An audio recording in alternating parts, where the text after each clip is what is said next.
intellectuels conséquents. Vous qui êtes l'avenir du pays, où allez-vous comme ça? Qui va changer le pays? Le pays crie de toutes ses forces, mais malheureusement personne ne l'entend. Il bouge, fait des signes, mais personne ne le regarde. Les problèmes sociaux débordent.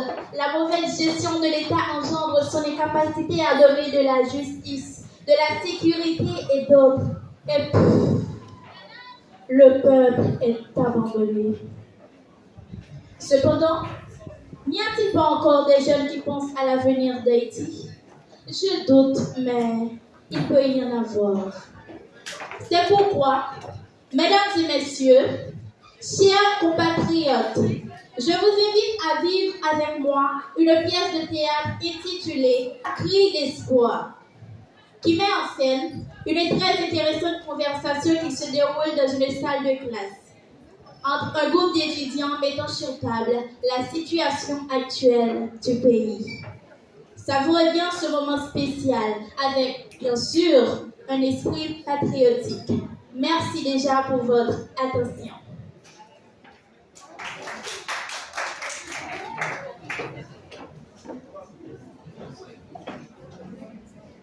Hé, Sandine, réveille-toi. Elle a un problème? Que s'est-il passé? Tu n'as pas dormi hier soir? Je n'ai pas pu fermer l'œil de la nuit. Les balles chantaient à tort et à travers. Impossible de se concentrer sur les leçons. Ah, ça va. Oh. Écoutez, au grand jamais, je n'accepterai de ne pas passer le cours à cause de votre négligence. Vous avez intérêt à vous y mettre. Et qu'est-ce que vous faites? Bon d'ailleurs, Samuel, pour ma part, je doute déjà du pouvoir de celui-là. Et puis, quelques minutes de va nous empêcher de Vous passer. faites pression, ma chère. Oui, à quoi bon? Je commence moi aussi à douter de ma décision de devenir universitaire. Oh, mais personne ne vous a forcé à ce que je sache. De toute façon, je ne pouvais pas faire mieux que venir ici. C'est mieux que de rester chez soi et attendre que nos parents nous servent de boulière. D'ailleurs, c'est à leur heure de voir le fils et à l'université. Ensuite, pour rentrer à aider la famille, blablabla. Je ne veux pas être là-dessus. Messieurs, dames, continuons. Mais non, Samuel, ce niveau a aussi son importance. Chacun de nous vit sa propre réalité et dans des conditions inconfortables. Donc oui, il est important de nous demander à quoi compte cette activité. Peut-être pour finir le chômage et vivre notre vie de la mendicité comme chrétienne, puisque dans ce foutu pays, la jeune vie sous la plus souffrante. Peut-être pour avoir le mérite d'avoir fréquenté l'université. Ça aussi. De toute façon, ça ne change rien à la situation. Le pays possède des tas universitaires qui au final ne servent à rien. Si par hasard, vous avez l'intention de devenir des bons amis comme eux, sachez que vous êtes seuls. Peu importe ce que vous direz ne me fera changer d'avis du fait que l'éducation reste l'élément incontournable pour le développement d'Haïti. Ah oui, attendant de parler, on dirait qu'Haïti et l'éducation ne sont pas parallèles. Parmi tous les pays du monde, il a fallu que je naisse ici, dans ce pays si vulnérable, sans État, où l'insécurité bat son nom. On dirait que tu vis dans un autre monde. Aucun de nous n'est à l'abri de ces bonnes envies. Je suis constamment stressée à l'idée de savoir si mon père rentrera de travail et si même moi je rentrerai ces leçons. Mais maintenant, comment peux-tu me présenter l'éducation comme le pas à faire si les conditions ne sont pas réunies pour étudier à toute sérénité? Oh, écoute ma chère, tu n'es pas la première et tu ne seras non plus la dernière à être dans cette situation. D'ailleurs, même si on se fait chaque jour, au fond, chaque s'occupe de ses affaires. Donc, pour moi, il est normal de vivre dans ces conditions. Et alors? Écoute, ma chérie, nous sommes des humains. Il y a des choses qui sont inacceptables. Regarde d'un côté de toi. Tu trouves normal de quitter le Nord-Est, venir s'installer ici, dépenser de l'argent pour attendre que toi viennes enfin se brûler? Tu trouves normal d'utiliser ces blocs sanitaires, d'être vu comme de ta famille à quoi qu'on nous sert à manger comme des porcs? Je suis d'accord avec toi. Et Mais tu dois aussi comprendre qu'on ne peut pas changer grand chose. Elgodi, Oui, je crois que tu as tort. moi j'ai tort. On devrait être la génération de changement et de rupture. Et c'est à nous de poser la première pierre. ah oui, la première pierre, Exactement. au risque de mourir. Samuel, pourquoi attendre que je saute à Haïti? Elle ne se peut faire tout les pires. Il me parle d'éducation. Éducation que dalle. Soyons sérieux. Quel avenir ai-je en tant qu'universitaire? Qu'est-ce que c'est? Si au final, je ne serai pas l'heureux élu à notre type d'embauche. Oui, est-ce que je Mais oui, tu penses qu'avec tout ce que tu auras représenté, il te refusera? voilà le type, c'est la triste réalité. Si tout le monde peut voir les choses comme toi, je suis désolée Samuel, mais tout le monde doit te parler dans chaque institution de l'État. Elle parle de parrainage. Mais c'est triste, continue. C'est vrai, oui. Je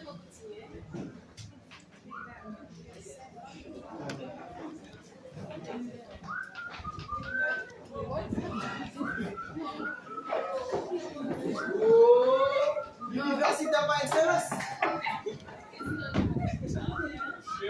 T'es sérieux, mec? On avait rendez-vous à plusieurs. Maintenant, il est quelle heure?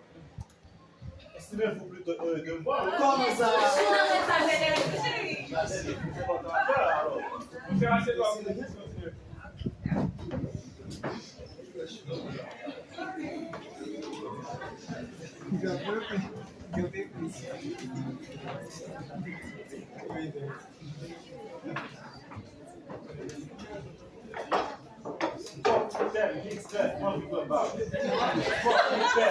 C'est quoi ça? En plus des Ferme-la, ferme-la. tu nous empêches de travailler, c'est quoi ça?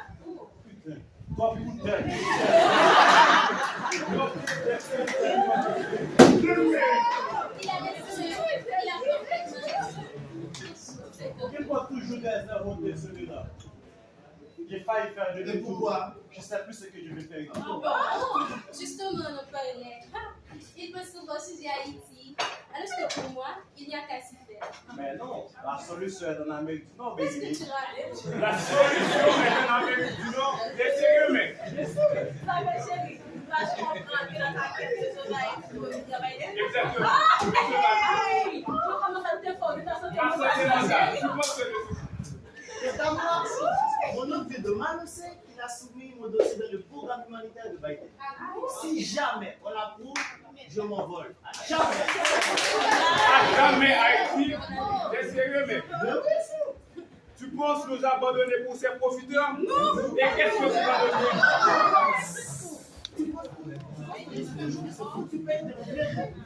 C'est ma situation qui m'en va.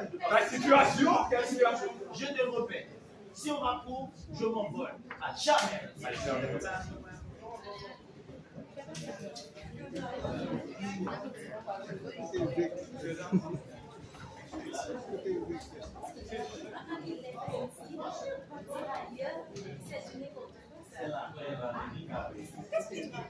Il y a une chose que je veux comprendre, les amis. On est tous en train de survivre. Donc, il dit ça raison. Bien sûr. C'est notre pays. Figurez-vous que l'Haïtien réussit partout sauf en Haïti. J'ai un cousin qui a seulement 3 ans aux États-Unis. Et au moment où je vous parle, il est en train de construire sa propre maison dans un quartier résidentiel au Gonaïve. Pourtant, le professeur général, il y a plus de 15 ans de renseignement, arrive à peine à payer sa loyer et subvenir aux besoins primaires de sa famille. Alors, mes chers amis, laisse-moi vous dire une chose.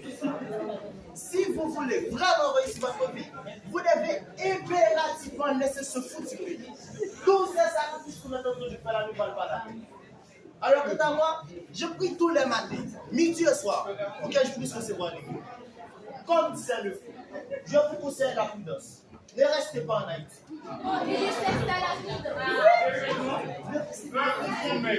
Quelqu'un qui a perdu sa capacité de penser. Pourquoi le gars de rester si on a mis les raisons de penser? Qu'est-ce que c'est? C'est un rétro chérie. Tu peux laisser ça?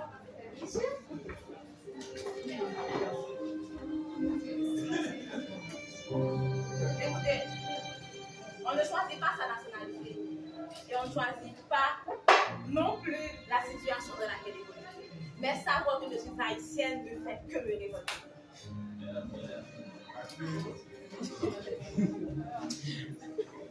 Pourquoi dois-je rester combattre pour ce pays si je n'ai pas accès aux services de base? Si mes droits en tant qu'humain ne sont pas respectés?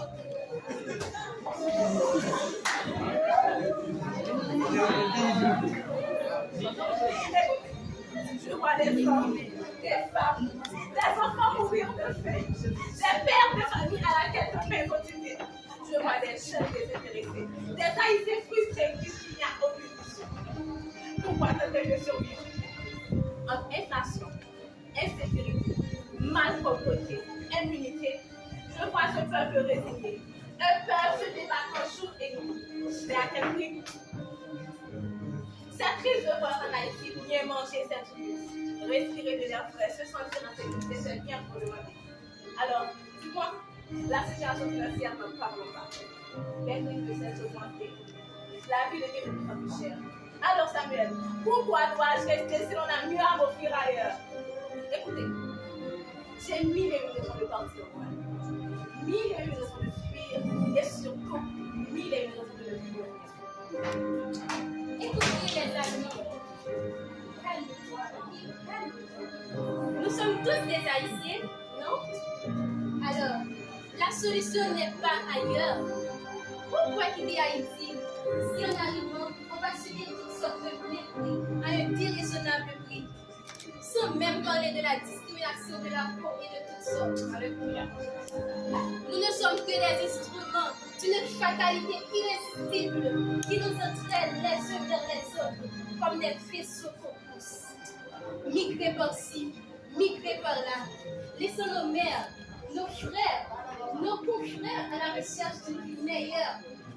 Tout ça au détriment de notre chère patrie.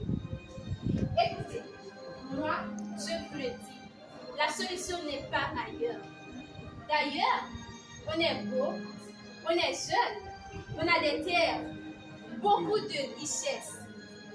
Haïti, c'est un pays riche en culture, riche en belles histoires et en beauté naturelle. Pourquoi fuir un tel pays? Les jeunes, moi je vous garantis, la solution n'est pas ailleurs. Mieux faut résister. Sur les signes, la détresse de la population est à son paroxysme. Les prix des produits augmentent alors que la situation financière de la plupart des gens devient de plus en plus précaire. Et que vois-tu? Pas l'ombre d'une amélioration. On est tous devenus les proies potentielles de ces peuples de prédateurs affamés. On est tous les cibles de ces cachettes enfermées. Le stress est extrême, surtout chez les jeunes qui ne voient aucun avenir à cause de la situation du pays. Pour moi, il n'y a qu'une seule solution. Partir. Partir si je tiens vraiment à ma vie. Partir si je veux vivre sans peur. Peur de m'exprimer. Peur de circuler librement. Peur d'être violée et jetée sur des acclamations. Je m'en vais vivre. Je m'en vais loin de cette frustration. Loin de cette démon du quotidien qui en veulent à ma vie.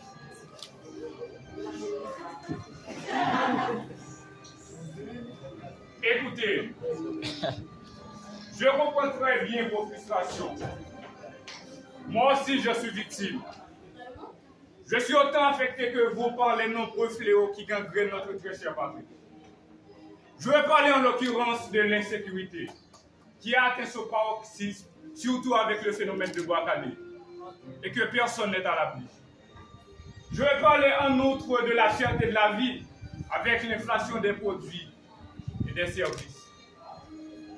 Sans parler de la dévaluation de la goutte, nous plongeons ici dans une situation de paupérisation. Je vais parler en dernier lieu de la migration, que tous les Haïtiens voient comme la seule et unique solution, comme l'idéal, comme la meilleure solution. Fuir n'est pas la solution, sachez-le. Hein? Vous parlez de corruption et de parrainage, mais qu'avons-nous fait comme choix? Le choix des politiciens véreux, malhonnêtes et corrompus. Hein? L'Haïtien vote-t-il pour accomplir son devoir civique ou pour ses intérêts personnels? 1000 gouttes par exemple. Hein?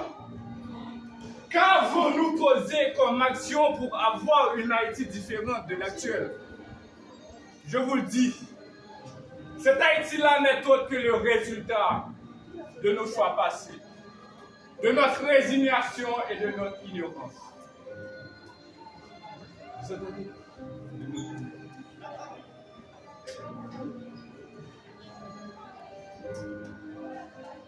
Hein? Écoute ta mère. Mais qu'est-ce qu'on doit faire pour cette nouvelle Haïti? Qu'est-ce Je qu'on peux va faire? commencer par dire que cette situation-là n'est autre qu'une construction sociale découlée d'un discours colonial. Oui, il nous pousse à nous haïr, à être des méfiants l'un envers l'autre. Il nous pousse à penser que les Blancs valent mieux que nous, qu'ils sont supérieurs à nous. Hein? Il nous pousse à penser que la solution est en Amérique du Nord. Si c'est une construction sociale, alors il y a moyen de la déconstruire. Mais Samuel, comment vous construisez? Très très bonne question. Arrêtons de nous apitoyer sur notre sort, de nous lamenter. d'accepter la situation actuelle comme une fatalité. Arrêtez, je vous dis, arrêtez. Arrêtez d'élire des personnes, des représentants qui ne voient que leur propre personne. Oui. Il y a 1001 raisons de partir, de fuir, vraiment. Mais il y a une seule raison de rester. On est les enfants de cette terre qui est sur le point d'agoniser. De passer de vie à départ. Si on fait rien, bien sûr.